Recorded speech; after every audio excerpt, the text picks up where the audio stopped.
In this lesson, you will learn how to configure your ALM Octane project in order to fetch code commits and pull requests. The first setting you have to take care of is in the spaces configuration. So you go to your workspace, into the DevOps section, select the change pattern for SCM, and you will see that those patterns are listed by different entity types.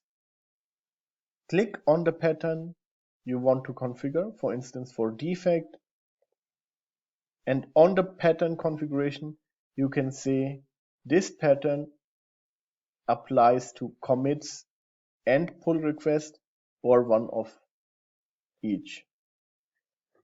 By default, only commits are configured. So in order to really configure your pull request, you have to set this option and press OK and save your pattern. So this is the first setting you need to do. The second thing you need to consider is validate your pattern. So whatever your pattern you have defined, you can then validate using the validation in ALM Octane.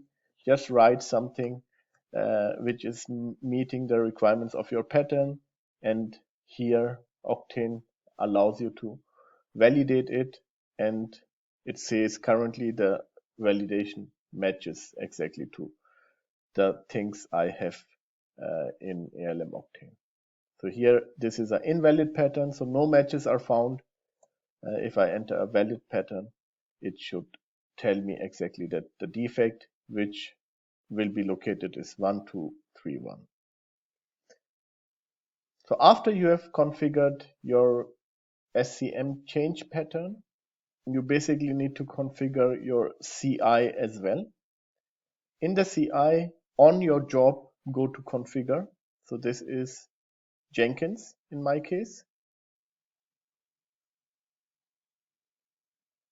And on the job configuration, for pull request, go to the bottom in the post build action and enter or add a post build action for ALM Octane pull request collector, and define here exactly the workspace configuration you want to populate the ALM Octane pull request collector, as well as what is the source code repository you want this post action to collect the pull request from.